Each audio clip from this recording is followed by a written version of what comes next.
હું કૈલાસ સોલંકી, બધાને મારા જય શ્રી કૃષ્ણ. મિત્ર, રામ મૂળીની દીકરી હતા ને, એ લગ્ન કરીને એના સાસરીએ જતા હતા.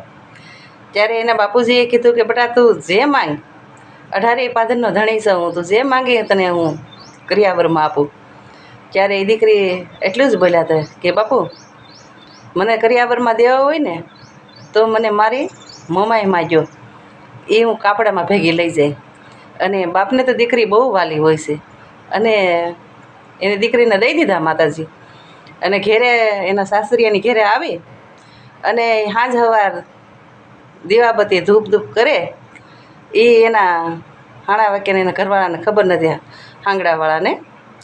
અને એને પસંદ નહોતું આવતું કે આ માતાજીની પૂજા કરે છે એમ. એના હાથમાંથી દિવેલિયું ઘા કરી દીધું. ત્યારે એ બેનબા એટલું બોલ્યા કે માં, મારા બાપાએ મને ગામ ગ્રહ દેતા હતા ને એ મેં નથી લીધું, મેં કાપડામાં તમને ભેગા લાવીશું. અને મારી માથે અહીંયા આમ થાય એમ કરીને રોઈને એ તો સૂઈ ગયા. રાતના 12 ટકોરે મોમાઈમાં આવ્યા કે કાલનો સૂરજ ઉગે અને કાલનો સૂરજ આથમે ને જો હાંગડાવાળાને હિજડાના ટોળામાં ભેગીને તાળીયું ન પડાવું ને તો હું મોમાઈ નહીં હો એમ. અને પડાવ્યું મિત્ર માતાજીએ.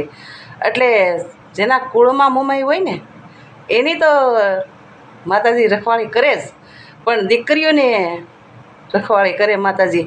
અને મારા બાપની દેવ મોમાઈ છે, અને હું મારી મોમાઈમાંને બહુ સમરણ કરું છું અને બહુ હું એને માનું છું. મારે ગયા વર્ષે મકાન નહોતું મિત્ર.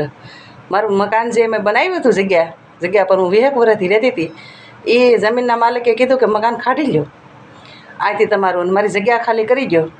મારે બાપુજી નથી મિત્ર, અને મારે રહેવાનો આશરો નહોતો. ત્યારે આટાના કળયુગમાં મેં મારી મોમાઈમાને પ્રાર્થના કરીને આ જે મકાન ઊભું છે ને એ મેં આ વર્ષમાં જ બનાવ્યું છે મિત્ર. અને જેની વાહે કોઈ ન હોય ને એને માણસ બહુ હેરાન કરવા માંગે, બહુ એને દુઃખી કરવા માંગે, પણ એને ભલે જેટલી દુઃખી કરવા હોય એટલી કરે અને હેરાન કરવા હોય ને એટલા કરે.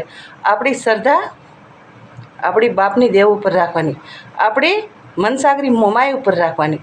અને જેના કુળમાં અને જેની દીકરીઓમાં જેને મોમાઈ પૂજાતી છે ને એની પણ રખવાળી કરવા મારી મોમાઈ આવે હો. એ આપને દુઃખી ન થવા દે. એટલે મિત્ર, જેને જેને મોમાઈમાં પૂંજાતા હોય એ મને કોમેન્ટમાં અવશ્ય બતાવજો. અને મારી હરેક કહાની